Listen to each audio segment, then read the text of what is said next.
Emanating from the wrestling capital of the world, Calgary, Dramatic Pond, Alberta, Canada, and broadcast to the world at www.stormwrestling.com and www.liveaudiowrestling.com. This is Storm Warning, your weekly audio check-in with Extreme Championship Wrestling superstar Lance Storm. Hey Lance, how you doing? Or should I say how you feeling this week? I'm feeling fine. How's your head? It's got a bit of a scar on the back of it, but other than that, nothing too serious. Explain to us what happened with Tommy Dreamer last week. It was, Thursday night in St. Petersburg. We were, doing our brawl all over the building type thing. And there was one section of guardrail off by itself that wasn't attached to anything. And Tommy threw me at that. And I knew it was going to fall over when I hit it. I figured I could just take a bump on it. Mm-hmm. But there was a stacking chair behind it that I didn't see. Ouch. So when I took the bump, my head went back and caught the metal edge of the chair. And since it was a stacking chair, it didn't break or fold at all, and just my head did instead. So what happened? It put a big I reached back and I felt this big gash in my head, and I pulled my hand away. There was no blood. So I'm thinking, did I just dent my head? What did I do?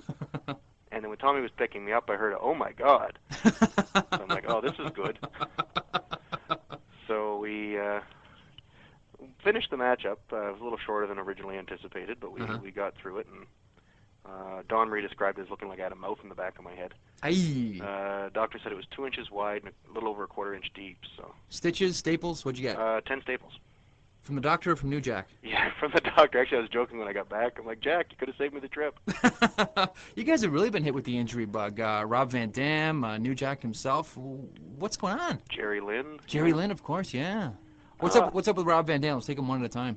I've heard several different reports. I just heard from Jerry yesterday, who talked to Rob. Apparently, he didn't break his ankle or his foot, but he's got a break. I think Jerry said like a 3.5-inch break. So I don't know if it's just a crack or what in his leg, just above the ankle, which would be the tibia or fibia, whichever it is. I don't know which one is the one that usually breaks. I guess he did it on a baseball slide. He just caught his foot underneath him, and then proceeded to do 4 backflips and 10 dives off a guardrail after that, which is probably why it broke instead of just sprained. So he still went like another 10, 15 minutes, right? I heard he went a good 15 or 20 after that, yeah. How long is he going to be out? I keep hearing different reports. I really don't know. I would like to think we could have him back for the pay-per-view. I think that's realistic. With the fact that, it's an important show, and he's a pretty tough guy, I wouldn't be surprised if we can get him back for that. How do you build to a major match with him without having him on television though? Well, I think you can though. I think this actually helps because you don't want to give them a physical confrontation anyway. So it's a perfect opportunity for Mike Awesome to just berate him and badmouth him. It's like he's doing, "Oh, you're so small." It's like, how could you break your puny little leg doing a baseball slide? Look at the crap I do. I'm still standing here. And have him badmouth Rob and just keep having Rob get frustrated that he can't come after him and defend his name type of thing and build up the pay-per-view. I was hoping to. It was my idea, but I read on the internet that they're thinking of doing that anyway as the tag match with Tanaka and Rob against Awesome and Sabu. So you could certainly do that, and you could even, since Spike is still getting his name and face in the place with Mike every once in a while, you could have Spike as a backup. Oh yeah, that's not bad. So you could Spike and Tanaka as a backup in the event that Rob isn't healthy. But I'd like to think at a tag you could get a tag at him at least with a decent brace and a lot of tape. Right. I'm guessing the finish of that would have Rob Van Dam pinning Mike Awesome. Oh, you never know. Set up another pay-per-view. I don't know. I there's a lot of different ways you could go. That's not the way I'd have it happen, but. What about New Jack? What's up with him? I heard problems with the feet. Well, he's got problems with his feet and his back and pretty much everything else. The guy kills himself every night. Yeah. I think he had surgery on his foot. I think it was his foot that was broken, not his ankle. I'm not sure which, but I think it was his foot. He came into the locker room one night with a list of the stuff he wasn't allowed to do from his doctor. It was like no wrestling or jumping off of stuff, I think was the official report. So what did he do? Oh, he wrestled and jumped off stuff. Perfect. And I think he's got a little bit of back problem too. So he's got hopefully he's going to take a little bit of time off, or at least quit jumping off things that are 30 feet high for a little while. I did. He just stick to about 15, 20 feet high. Yeah, stick to the stuff that I wouldn't even consider. But And what's the latest on Jerry Lynn? His foot's still bothering him bad. He can hobble on it a little bit, but he can't put any weight on it. It's still really swollen. Oddly enough, it's like his didn't break, but it could keep him out longer than Rob. Jeez. which won't look good for him. It's like, oh, you sprained your ankle, Rob broke his. How come he's back first? Yeah, no So kidding. he'll be feeling the pressure to get back. Probably couldn't come at actually probably could come at a worse time. It could happen a couple weeks before the pay-per-view. But speaking of the pay-per-view, Living Dangerously, you guys announced this week coming from Danbury, Connecticut. Yes. Who's booking the locations here, PJ? No kidding. The guy wants to stay near home. He wants to ensure that he gets a good pop, so he books it 20 minutes from his house. He signs the long-term deal with Paul, and he gets the pay-per-views right next door. Yeah, and the one after that's supposed to be in White Plains, so again, it'll be practically right near his house. Nice. Yeah, Well, no that kidding. means Impact players will be kept pretty strong. I would hope. I'm thinking I might just stay at his house. Make him feed me and take care of me. That's a good spot for you guys, right, Danbury? Yeah, actually, we've only run there once, but we drew, I think, around like 2,500 people on a Thursday one time. Oh, nice. And I think the building still had one full set of bleachers that we hadn't pulled out. Mm-hmm. So I'd like to think we could get about 3,500, 4,000 people in there. And I know both the last show, Jason went out of his way and did a little bit of radio spots and stuff and helped plug some stuff, which I think really helped ticket sales. So hopefully him and PJ can, continue to, help us on that front. Right, yeah, absolutely. That's I think it's a 3,000 seater. When it's full, that's gonna be a nice house for Yeah, pay-per-view. the only thing I'm kind of disappointed about is, as far as I know, the pay-per-view is probably going to be us against Danny Doring and Roadkill, and that's actually who we worked there last time. Oh, right. So it's like they're getting rematches already the second time we're there. What about Jado and Gato? I heard they're coming in. I've heard that, yeah, from two different sources. I've heard probably for the arena, Right. which is nice to know that I still have some pull with Paul, because I phoned him a while back and said, any chance you could get me Jado and Gato? And he said he'd make some phone calls. I didn't necessarily believe him, but apparently he made some phone calls. So that's great. Well, why wouldn't you use them up at the pay-per-view? yeah, I would imagine more than anything, it's just depending on dates, because they've got their commitments in Japan, so you have to work around the dates and so forth. Speaking of Japan, any of the FMW boys coming over? Have you heard anything? I know Tanaka's staying around for a while, but other than that, and the possibility of Jado and Gato, I know Balls goes back again shortly, but he will be back for the pay-per-view, I believe. So. How's his health? It's all right. His elbow's bothering him. I think he, Balls always has, something or other that's, dislocated or broken more than it's supposed to be, but he always seems to manage to work, so he seems to be all right. I think he took a bump and put his elbow back in, so he's all right for now. I heard the Pitbulls are coming back. I've heard that. I wouldn't hold my breath. I wouldn't be surprised to see Gary Wolf. I know he went over to Japan and played, I can't think of the word, in Axel Rotten's place, because Axel and Balls are supposed to go, and they sent Gary Wolf instead.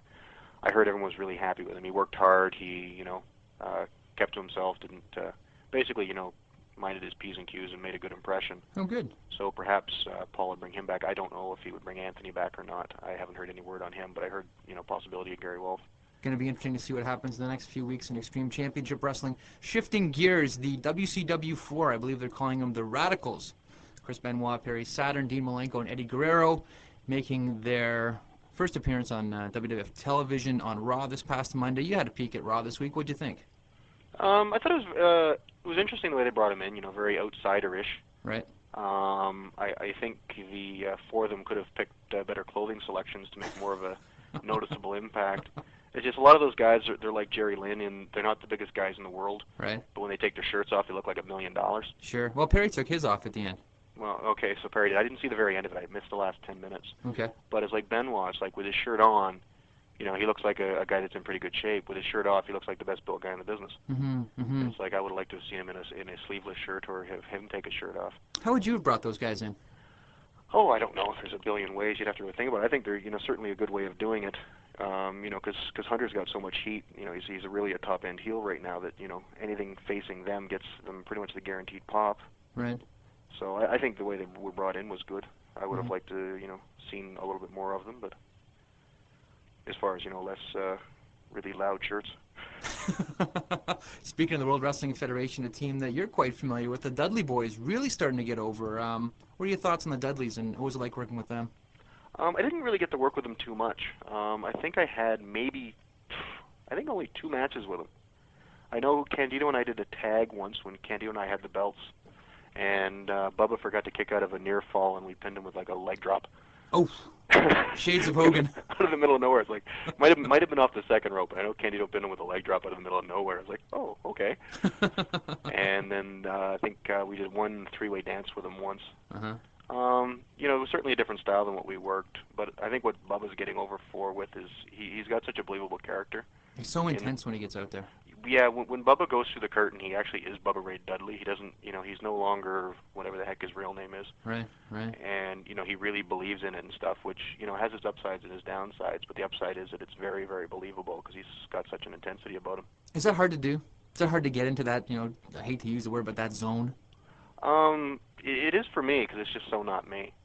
I'm constantly in there, thinking of spots, thinking of things to do, more having fun than just being, I'm this character and, just, believing in it and stuff. So I don't tend to get in that zone as much, which is one of my own criticisms when I watch some of my stuff. Like sometimes I don't look as intense or into it as I can. Occasionally some people say, it looks like, you're practically in a dance. I know with Candido and I, when I work with him a lot of times, Shane would pull us aside and say, you guys, your stuff looks really, really good, but he says, you're so smooth, you look like you're dancing out there. And there's actually this one spot Candido and I did that we actually sing through as sort of a bit of a rib on ourselves. Perfect. It's like da-da-da-da as we go through the spot. Sorry, I'm just trying to imagine that. Hey, your commentary this week, the Eye of the Storm, another good one. A couple things I wanted to get you to comment on. You're talking about how to break into the business. You say here, in wrestling, the skill required is inversely proportional to the amount of size that you have. Who's your favorite big man out there, or who does it well? I think Bam Bam's one of the best big men out there because he actually does have the skill as well. Mm-hmm. I think Sid is, and I mean this as a compliment to him, is the epitome of the good big man not needing to do all that much. Mm-hmm. There's, a lot of big guys out there that try to do too much and they're not very good at it. You thinking of Mike Awesome? Well, he's good at it, but he's killing himself.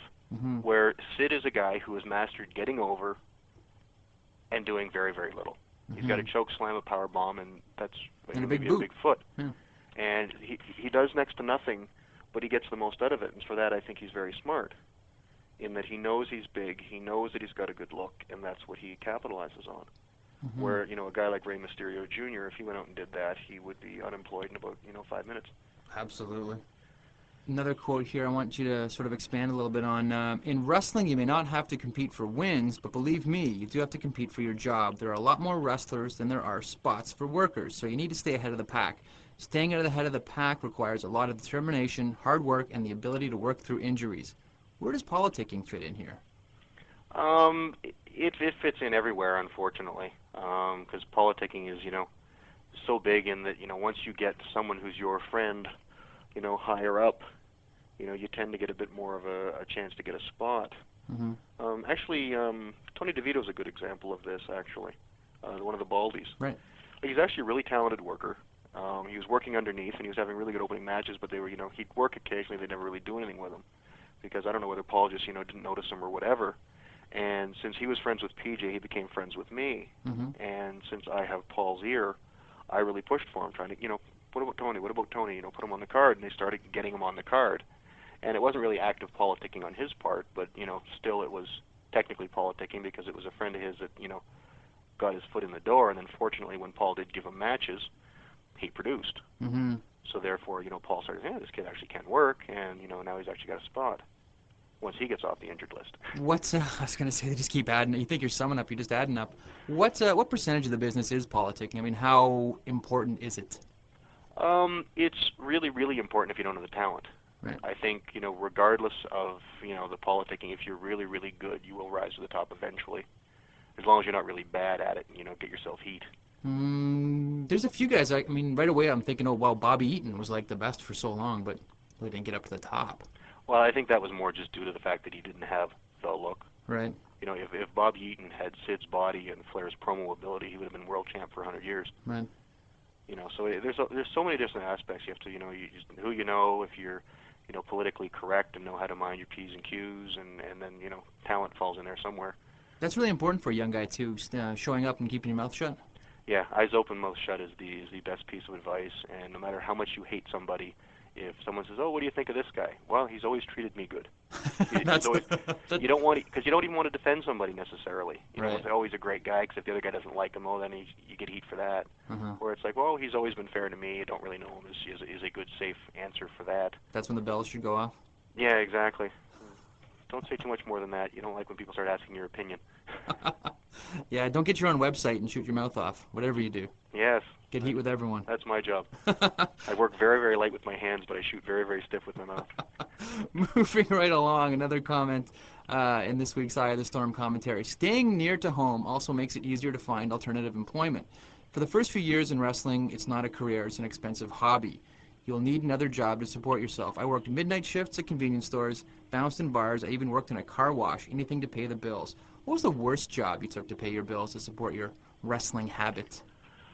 I don't know. Probably the car wash thing was the most low-end job, Mhm. but it was fortunate enough that it's you have to get those jobs that you can leave in a heartbeat, Mhm. and the bar thing was very convenient because my boss was a huge mark, so I could give him pretty much an hour's notice, leave, and whenever I needed to come back, I could.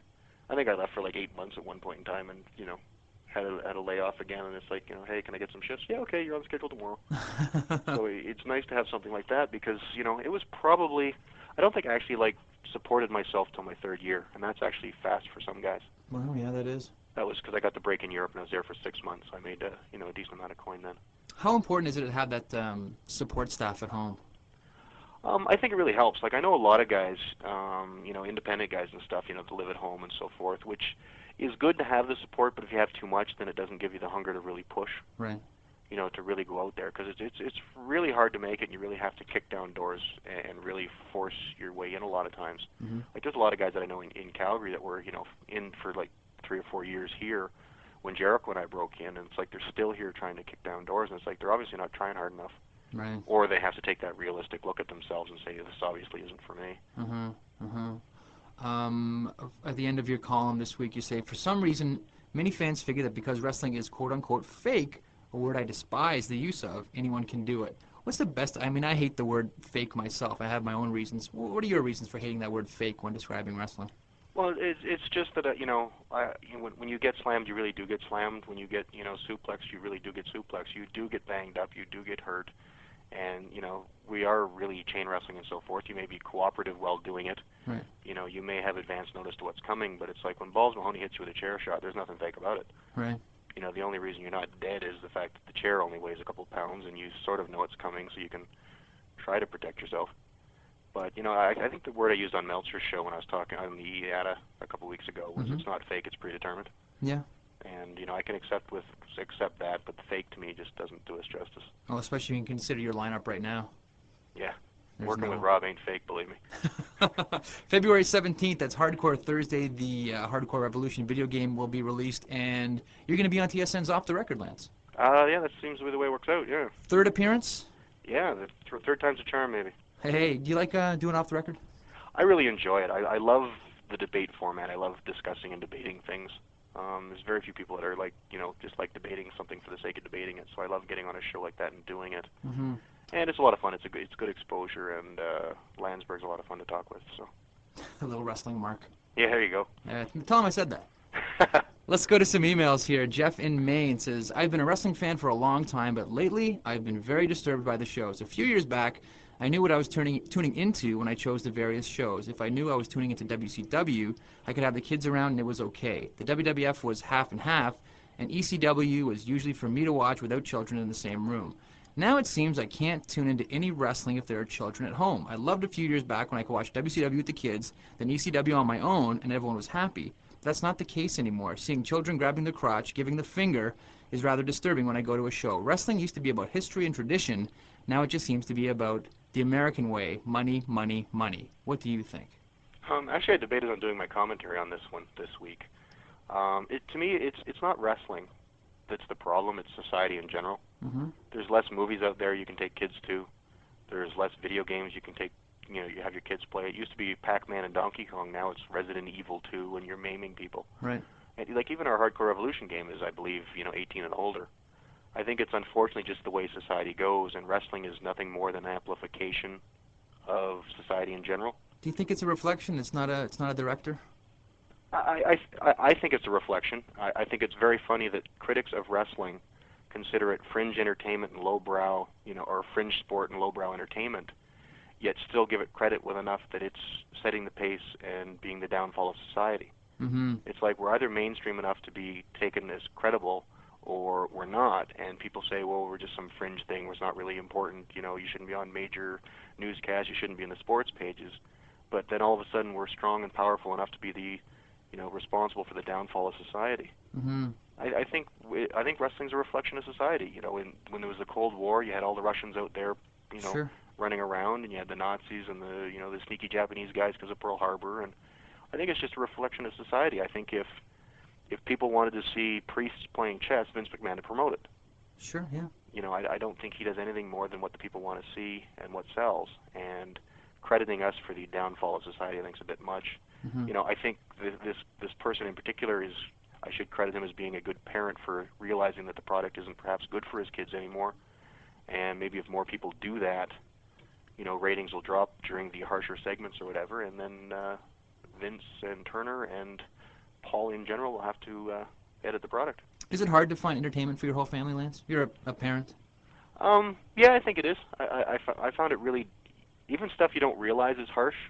I know, like, my wife and I like watching a lot of movies, and we first had my first daughter. It's like, you know, you start watching shows and you realize, holy geez, shows that you even thought were tame aren't. Uh-huh. And you get to the point where, other than watching, you know, Treehouse or PBS in the mornings, there's not a whole lot of television you want your kids watching. Sure. What about games? That's got to be tough too. Yeah, I pretty much stick to the Freddy the Fish adventure games on my computer with my daughter, and that's about the extent of it. She certainly won't be playing Hardcore Revolution. Even though Daddy's in it? Yeah, exactly. My wife will probably play it so she can beat me up, but other than that. Both Florida shows this weekend. TNN tapings. This is a pretty good idea, hey? Yeah, I've actually been pushing for this for a while. To, you know, because you have to fly the, you know, the camera crews and the equipment in. You have to fly, you know, Joey and Gertner and Cyrus in for TV. So why not, you know, bring them in, Mm-hmm. do the 2 weeks of TV, then send them home. It allows the studio guys more time because they've got the next weekend as well to get stuff kicked out. Right. So it would ease up on production. And if Paul, you know, is finding, you know, his time, you know, more and more filled with things to do, he could technically, you know, skip every other weekend. Right, right. Instead of, you know, just, you know, rushing in for TV and trying to get everything done. You have to plan things further in advance, but I think we should be able to do that and should be doing that anyway. So I really like the idea of doing the double tapings. Speaking of TNN, what can we expect on the show this week, do you know? Boy, you know, to be honest, perfectly honest, I don't know. I know there was like Dusty was there in Lauderdale. They had another confrontation with Rob and Awesome. But there was a lot of things that didn't seem to click really well, so I don't know what'll end up getting, you know, cutting room floor or not. Mm-hmm. I know for a fact that Justin and I are not wrestling. Again? Paul, yeah, unfortunately. Well, Paul didn't want me wrestling with the gash in the back of my head. He was afraid we'd tear it open again. Right. So we filmed one segment in the ring, which I'm not sure he was happy with, and we did a promo as well. So one of those two will air. Mm-hmm. And then if I get my way, I'll be both Justin and I will be having single matches this weekend. Oh, that's cool. Any idea who you could be working with? I'm hoping for Danny Doring and hoping he'll work with Roadkill. So. Hey, how was Dusty last weekend? Yeah, he actually had a match. Him and Dreamer with Rhino and Carino. I only caught the last like 3 or 4 minutes. Cyrus and I stepped out to get some beverages because Paul was dehydrating and dying. Okay. We got back in probably with the last 3 or 4 minutes, and you know we saw Dusty get the hot tag, and the place just bust open. The bionic elbows, etc. Oh yeah, et elbows cetera. all over the place. Yeah. Crowd's going crazy. Hey, One- yeah. Go One ahead. thing Sorry. that did on the one show, which I thought was amazing, just to show, you know, that, you know, a vet really knows what the heck's going on. He went, you know, he lines up for the big elbow. He does his little, you know, his dance, whatever the heck it is. Yeah. And it's like it might have been New Orleans. I don't remember which place it was. And the crowd didn't really come up all that well. It was a little bit quiet. And he just paused and looked at the crowd and held the motion for just a half a second longer, and the crowd come up. Really? And you know, that's you know, knowing a crowd and knowing how to work. Yeah. It's like he knew the little bit to do, and he waited for the crowd. The crowd come up, and the place just went electric, and then he dropped the elbow, and they exploded. Had he rushed and just done it for the sake of doing it, he wouldn't have got the crowd. Well, that's why it's great to have these veterans around. That's what's like, it was such a bonus for you guys to have Terry Funk around for as long as you had him. Yeah, he was great. I just hope that the rest of the locker room noticed something like that, because those are little subtleties that take you to the next level and really make the difference. Are guys digging having Dusty around? Yeah, he's only in for TV, so I don't think too many guys get a chance to talk to him. But I know everybody sort of marks out and tries to, sit down and talk with him a little bit because he's got such great stories. The guy's, done it all. Sure. Oh, before we get out of here, something I got to mention, a report in Variety magazine this week that both CBS, and Fox are trying to grab WWF's television shows.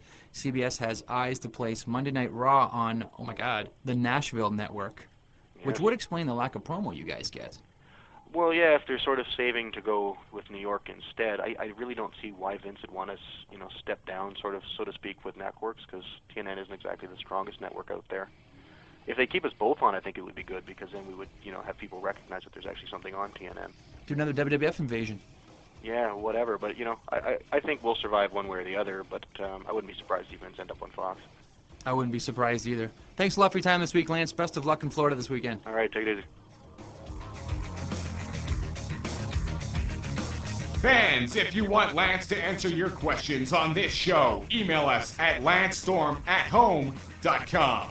And don't forget to check back often at www.stormwrestling.com, the official website of Lance Storm for news, updates, and commentary. Retransmission in whole or in part of this broadcast without the expressed written consent of Lance Storm and live audio wrestling is strictly prohibited.